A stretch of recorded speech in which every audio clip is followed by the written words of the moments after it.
Breaking news 1 जानेवारी 2025 पासून निवृत्ती वेतनात नवीन नियम लागू.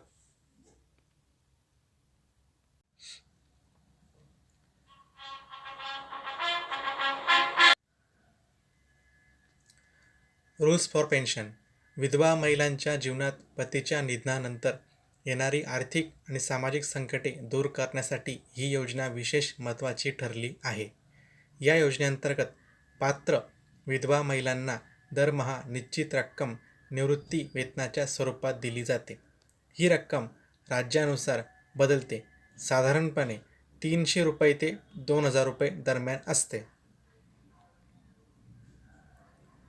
योजनेची पात्रता पाहताना काही महत्त्वाचे निकष लक्षात घ्यावे लागतात. अर्जदार महिलेचे वय 18 ते 79 वर्षादरम्यान असणे आवश्यक आहे. मात्र ही वयोमर्यादा राज्यानुसार बदलू शकते. त्याचबरोबर अर्जदाराचे वार्षिक उत्पन्न राज्य सरकारने ठरवून दिलेल्या मर्यादेपेक्षा जास्त नसावे. संबंधित राज्याचे कायमचे रहिवासी असणे हा देखील एक महत्त्वाचा निकष आहे. या योजनेचे फायदे केवळ आर्थिक मदतीपुरतेच मर्यादित नाहीत. अनेक राज्यांमध्ये लाभार्थी महिलांना मोफत किंवा सवलतीच्या दरात आरोग्य सेवा पुरवल्या जातात. विधवा महिलांच्या मुलांना शिक्षण आणि शिष्यवृत्तीमध्ये विशेष प्राधान्य दिले जाते. काही राज्यांमध्ये सरकारी गृहनिर्माण योजनांमध्येही त्यांना प्राधान्य मिळते. अपंगत्व निवृत्तीवेतन योजना. दिव्यांगांसाठी आशादायी पाऊल. दिव्यांग व्यक्तींसाठी राबवली जाणारी अपंगत्व निवृत्तीवेतन योजना त्यांच्या जीवनात महत्त्वपूर्ण बदल घडवून आणते. या योजनेसाठी पात्र होण्यासाठी अर्जदाराकडे मान्यताप्राप्त वैद्यकीय मंडळाचे प्रमाणपत्र असणे आवश्यक आहे.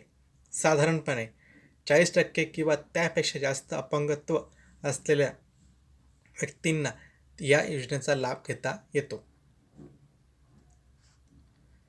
या योजनेअंतर्गत दिव्यांग व्यक्तींना 300 रुपये ते 2000 पर्यंतचे मासिक निवृत्ती वेतन मिळते. या आर्थिक मदतीशिवाय अनेक महत्त्वाच्या सुविधा पुरवल्या जातात.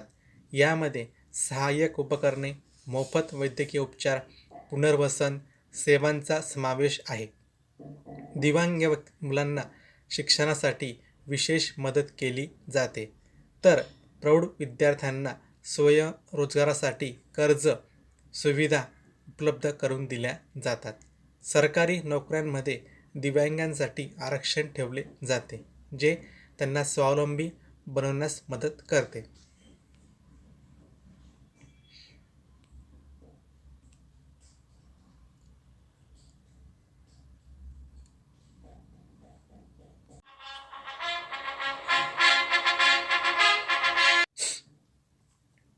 डिजिटल युगात बदल आणि वास्तव्य. अलीकडे सोशल मीडियावर या योजनांबाबत अनेक बातम्या व्हायरल होत आहेत. त्यानुसार 2025 पासून या योजनांमध्ये मोठे बदल केले जाणार आहेत. मात्र या बातम्यांमागील वस्तुस्थिती समजून घेणे महत्त्वाचे आहे. पेन्शनच्या रकमेत दुप्पट वाढ होणार असल्याच्या बातम्या फिरत आहेत. तथापि सध्या केंद्र आणि राज्य सरकारने अशी कोणतीही अधिकृत घोषणा केलेली नाही. सरकार महागाई आणि जीवनमान खर्चाच्या आधारे वेळोवेळी नियमित वाढ करत असते. 2025 पासून पात्रता निकष कडक होणार असल्याची चर्चा आहे. मात्र सरकारने अद्याप कोणतेही नवे नियम जाहीर केलेले नाहीत. सध्याचे उत्पन्न मर्यादा आणि वयोमर्यादा आणि रहिवासी पुराव्याचे निकष कायम आहेत. डिजिटल अर्ज प्रक्रिया अनिवार्य होणार असल्याचेही सांगितले जात आहे. वस्तुतः बहुतेक राज्ये आधीच ऑनलाईन अर्ज प्रणालीचा प्रोत्साहन देत आहेत. मात्र ग्रामीण भागातील लाभार्थ्यांसाठी ऑफलाईन पर्यायही उपलब्ध आहेत. सरकार थेट लाभ हस्तांतरण DBT पद्धतीने पेन्शनची रक्कम वितरित करत आहे, जी प्रक्रिया पारदर्शक आणि कार्यक्षमता वाढवते.